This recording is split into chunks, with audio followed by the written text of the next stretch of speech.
Hello, my dear students. We're back with another video in hopes that this is going to help you be less stressed out during the college admissions process. I have been getting lots of calls from my students, and there seems to be this misunderstanding on how the college acceptances really work and what matters for this process. So I decided to shoot this video. I do not even have my mic today.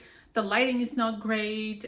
Things just didn't work out as I planned it, but I was ready to shoot this video because I really wanted to put it out there and get the message out for anybody that is dealing with this process at the moment. And that should really be anyone who is entering high school, I would say freshman year all the way to rising senior students who are getting ready with their applications. So I am Ava, as you probably know by now, and if you don't know, welcome to my channel. I'm really happy to be able to share with you some of the tips and tricks on how to make this process a little bit easier and more fruitful for you.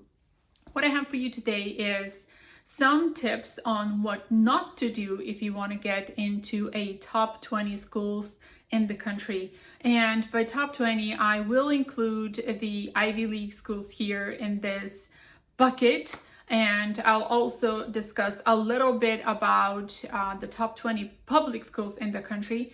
And it seems like out of the 3 million students in the country, everyone is applying to those top 20 public schools, and they all seem to be getting the same results. So I decided to share with you what it is that you should not be doing, especially if you're just starting your high school journey, and if you're wondering what it is that really counts, because you might be hearing lots of stuff from YouTube, you might be on social media, you might be Googling stuff just to see what you should really be doing and what counts and what does not count. So the first thing I really want to tell you that you should not be doing is overload your schedule with AP classes.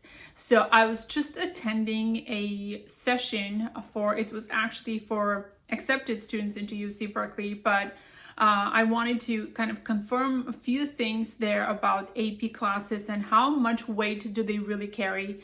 And yes, on the College Board, you can log in and you can see how many credits each AP class gives you. But remember, this is the College Board. This is not the college. And because each college looks at these AP classes differently and they look at the material that you have covered, they may or may not give you credit for your AP classes. So of course, the question is, should they take AP classes at all? Yes, you should. If your school is offering 10, 11, 12, some schools offer up to 15 AP classes, you should sufficiently challenge yourself just to be able to demonstrate academic viability and strength, and that you can handle the college level material, but you should not overdo it with AP classes. Because at the end of the day, these AP classes will not even serve you the way you hope that they will. Many of the classes, AP stats, for example, AP stats AB and BC, these are the most commonly taken APs in high school. I have to tell you, once you get into college, you will have to do math again. If you're a pre-med track student, your AP, calculus, AB, and BC will not matter. You will have to take that again. And if you're actually targeting medical school, you do not want to take any credits for your APs. You would want to take those classes again, because when medical schools look at your transcript from college, they shouldn't be seeing that you have been writing on your AP classes. They should see that you have actually put an effort to take those classes again at a college level. So do not overload your schedule on APs. Make sure that you take only the APs that you really care about. I hear a lot of students going through the A-push drama, and that is definitely, one class that is very difficult unless you're absolutely loving history, unless you have, you grew up reading and you're just naturally curious about American history. A lot of students struggle with A-push. That is the AP American history class. So overloading your classes with schedule with APs too early can actually lower your GPA, because if you're not ready to take that kind of load, or if you end up having a teacher that is not used to teaching AP level classes, or if you, for some reason, this is not your jam, if you're not a history buff, or if you don't know math and you're trying to, skip math because you want to look really knowledgeable at the end, this can actually backfire. So, and especially if you're in the state of California, make sure that you don't overdo it, because if you're targeting the UCs, that is not going to be helpful for you. It will not benefit you the way you think. So sit down and think, what really will I be majoring? Think about top 3 things that you could possibly be targeting as a major, and then think about what AP classes will really contribute to your knowledge and to, demonstrating that you're really passionate about that subject. If again, you're targeting the UCs, and I didn't mean to make this video about the UCs in particular, but do visit Assist and see how community college classes will translate into college. So this way you will have an overview of APs over community college classes and see which one will carry you further, and which one will actually support your desire for a particular major in a better way, and ultimately give you more knowledge, because this is what you're trying to demonstrate. But again, if you're targeting the top 20 public schools in the country, and if you have some wild cards that are Ivy League schools, they're not going to be superbly impressed by, the double-digit number of AP classes you have taken. Most students that target these schools, they already bring the same thing to the table. So, if you're really targeting those schools, think about how you can make your application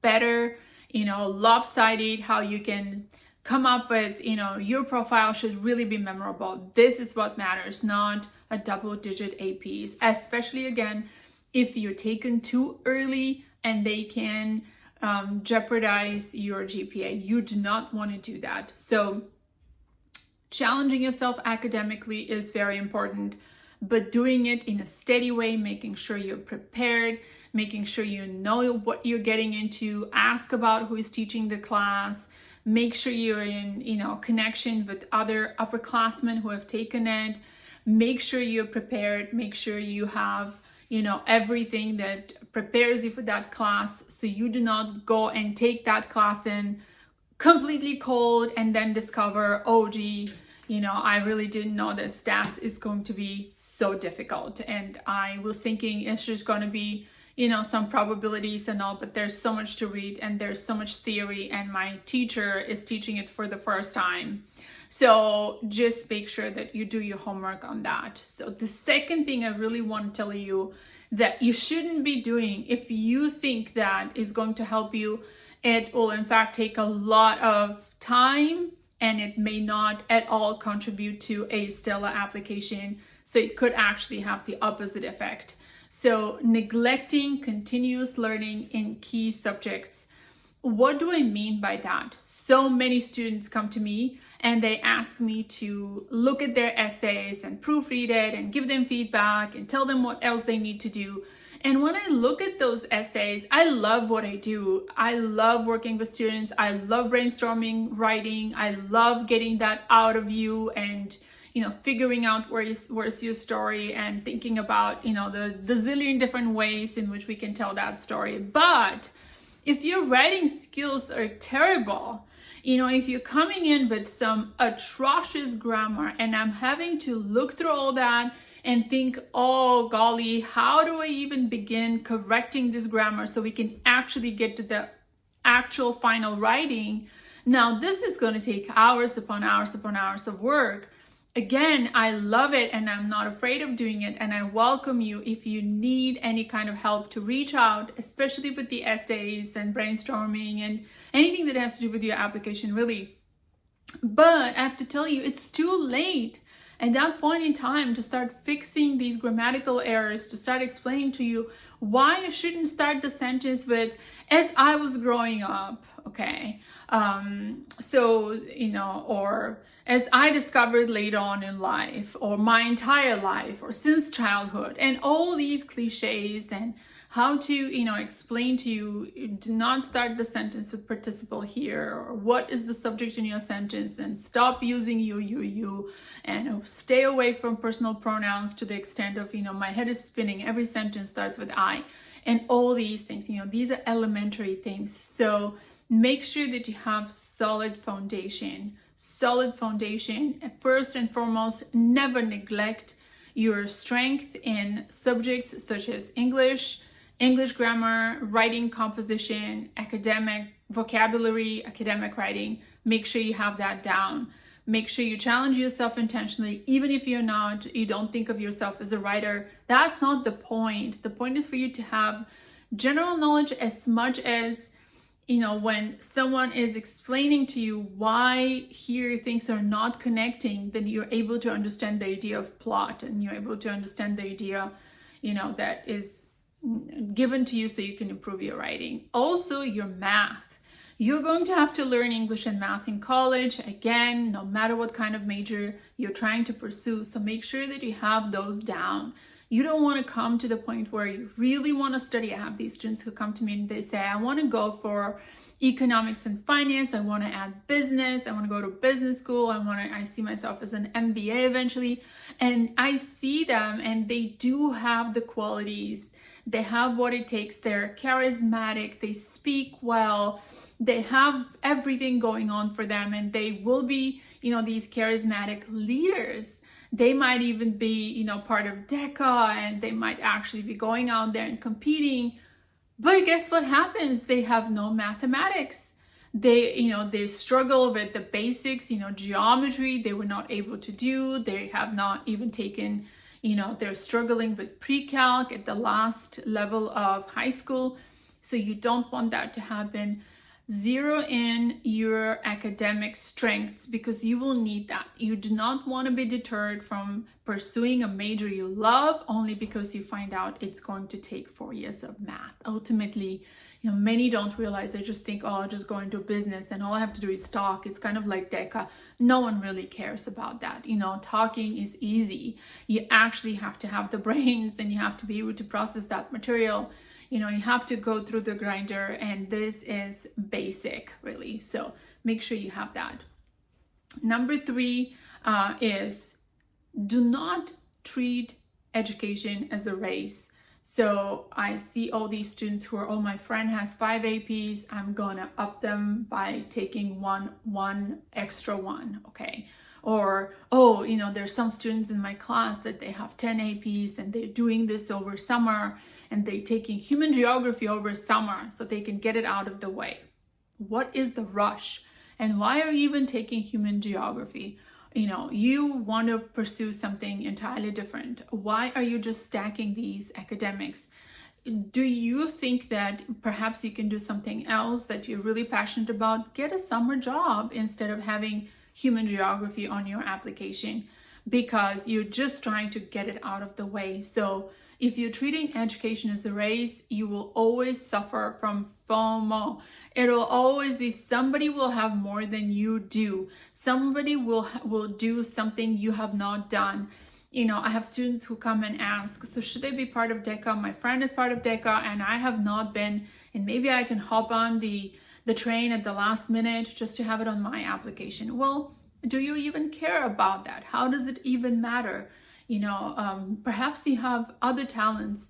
Maybe your friend really has their own thing going on. So you should think what it is that you are good at, and what it is that you can actually add and to your profile that will speak so much about your personality than just doing what your friend has done. So do not treat education as a race, and shake the FOMO.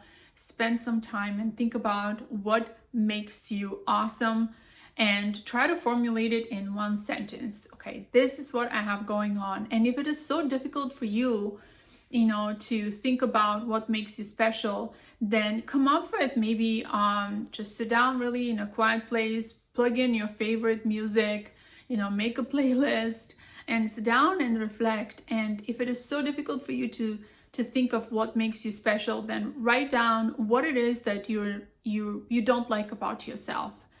Okay, what it is that you really think that just, it's something that you wouldn't want your friends to know about. And I'm not talking about not making your bed or wearing your shoes in your bedroom, or, these silly things like not being neat, clean, whatever.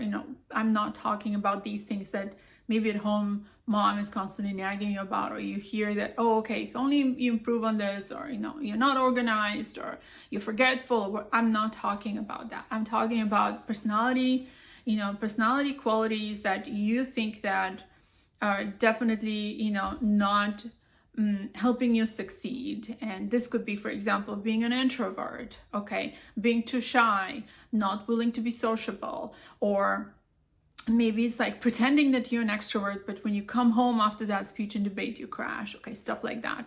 And then turn it into your story. How I was an introvert, a covert introvert who outside was this expansive personality, and I will speak, and I'll be friendly, gregarious, I'll be helping everybody, and I'll come home and crash exhausted because I was overspent. And how I turned that into, how I was able to turn that around, how I remained true to myself, but I was still able to do what I did despite being an introvert. Okay, did you see how something negative now you were able to spin it and come up with something positive? How you overcame that, you realized that about yourself, and you were able to stay true to who you are, but still go out there and do what you really loved doing. Maybe you love research. Maybe you loved, being part of a team. Maybe you love to travel. Maybe you're on the robotics team. Whatever it is that you're doing, but discover that, zero in on that, and do not, like I said, do not suffer from what somebody else is doing, and try to kind of emulate their success instead of thinking about, okay, what is my success going to look like? All right, the fourth thing that I'm going to say that is super important is, do not treat the process of applying to college as I'm just going to be resume padding, and I will be adding every little thing and the kitchen sink to my resume. So I hear about people who are trying to volunteer, though they really, really do not want to be volunteering. And sometimes, they go to whatever the country their parents might be from, and they're trying to gain some mileage from that, or somehow it has become very fashionable now to, go and donate money to, places. I'm not saying you shouldn't, but I'm also telling you that this cannot be at the basis of, your application. You cannot be sitting down and thinking, I am so generous. I celebrated my birthday at an orphanage, and when I was giving these gifts to these children, I'll never forget their smiles. This is great, but it is not going to make the impression that you're hoping that it will make. So do not treat this entire process as, I'm just going to have to go out of my way now and try to impress them with, some qualities that I actually don't have, just to appear to be this generous person who really, really cares about humanity and society. Okay, so you have to, again, figure out who you really are. If you want to help people, there are plenty of ways and plenty of opportunities to help people in the United States here, whatever your neighborhood is. Most schools are going to ask you, what have you done to make your neighborhood a better place, your community a better place? If there was something about your high school, what would you change? What would you implement? These are questions that are asked on the interview. These are questions that are asked on the applications. Supplemental essays, UNC had essay last year that was asking about, being out there in the community, volunteering, etc., etc. Many scholarships are also going to be asking you that. So you can start thinking about that from now, but do not go out of your way to, be donating, and then just bragging and on about that. If you have done it only one time, then you have really not improved the community with that one gesture that you have done. this will be something that if you decide to do, then you just do it through and through from the very start. If this is something your family is doing sometimes, there are some families that do this kind of charitable work and they have just taken a commitment to do it and they pass it on to their children. If this is one such situation here, just examine what it is and think, okay, talk to your parents. What are we part of? What are we donating? Like, for example, my family donates to, for every X number of dollars, we donate to animal shelters just to make sure that these animals are taken care of.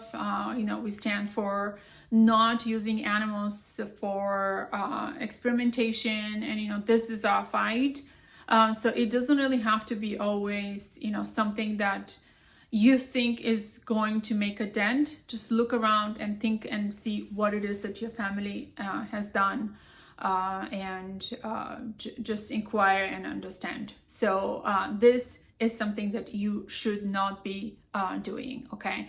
And the last thing that I'm going to mention here is something that you really should not be doing unless you're doing it genuinely, and this is something that you know that you love to do and you take pride in it. Also, you can see the results. That is the ubiquitous research. So now everyone and my grandma are fighting over creating research.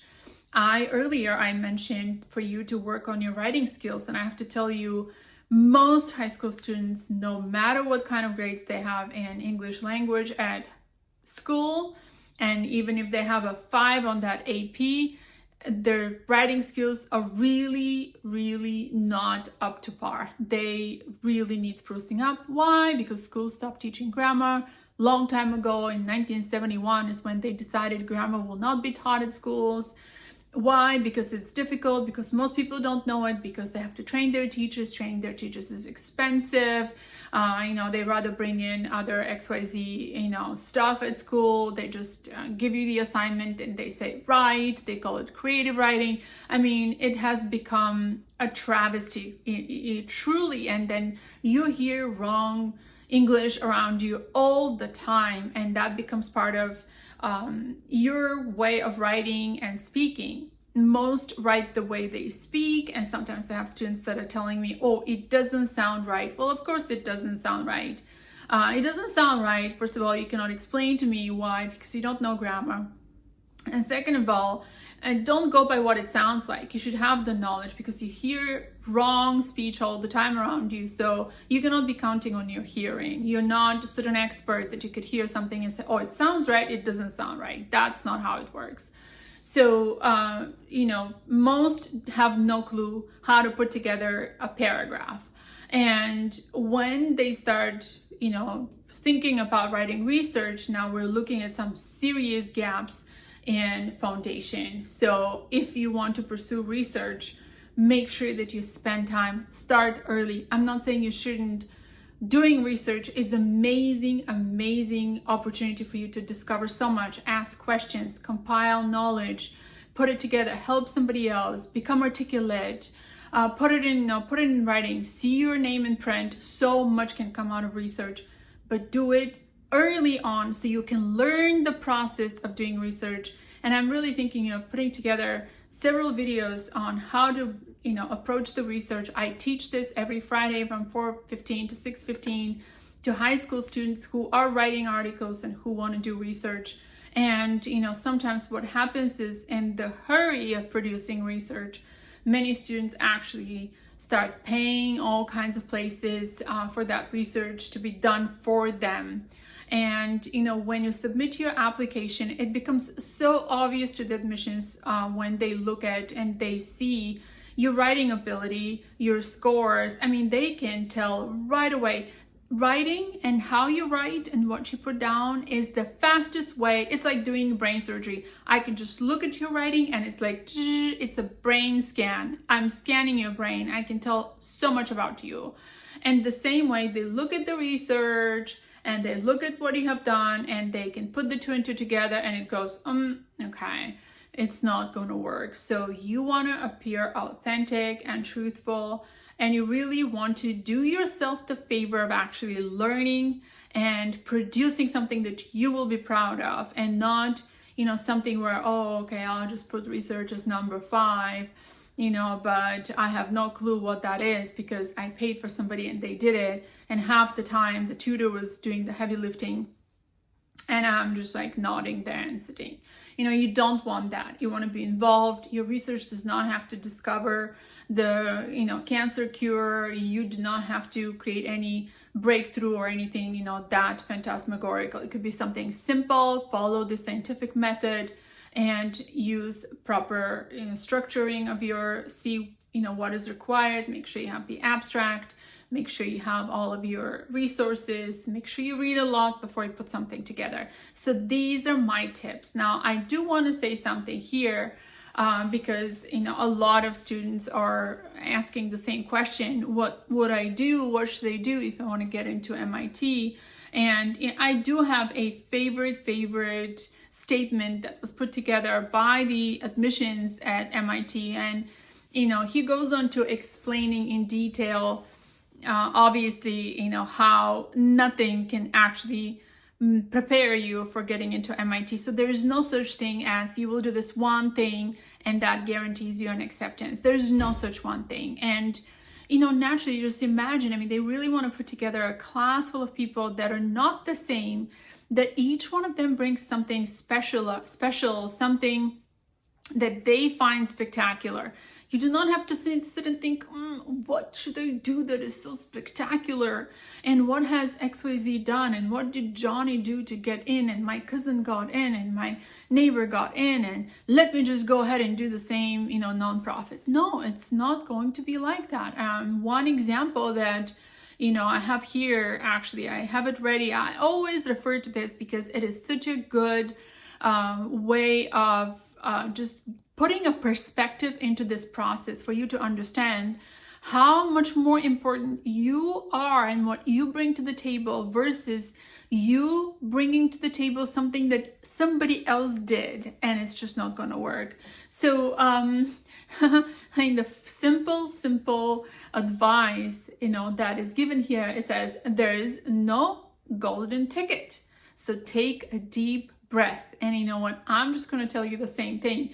Do you and be you, and make sure that you obviously do well in school. Make sure that you're a nice person, you stay authentic to yourself, try to develop good qualities and good personality and pursue your passions. And then the example here is about a student that applied some time ago to MIT, and he was obviously he was sorry about that, he was somewhat exceptional because he had created a nuclear reactor in his workshop. So this was something, it's not something anybody can just duplicate, right? It's quite exceptional. He got rejected, and in that same admission cycle, they accepted a whole bunch of students and they created a new class.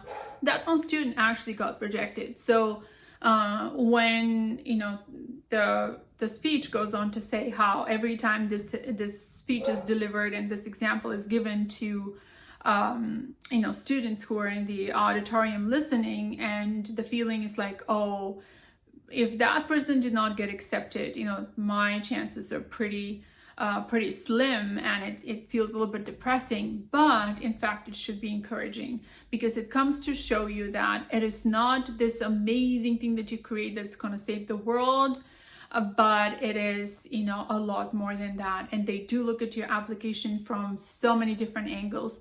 So instead of trying to duplicate others or be afraid or, suffer through the FOMO and get completely paranoid, make sure that you actually sit down, have someone advise you, think about what makes you special, and pursue that. And good luck to you. Again, I teach English grammar, academic writing, and vocabulary every Friday for high school students from 4:15 to 6:15. And those students, they publish articles, they write research. We have a TED coming up, so if you're interested in speaking and if you need any help with the college application, let me know and I'll be here for you to help you. Good luck, and I will see you here again next time. Bye-bye.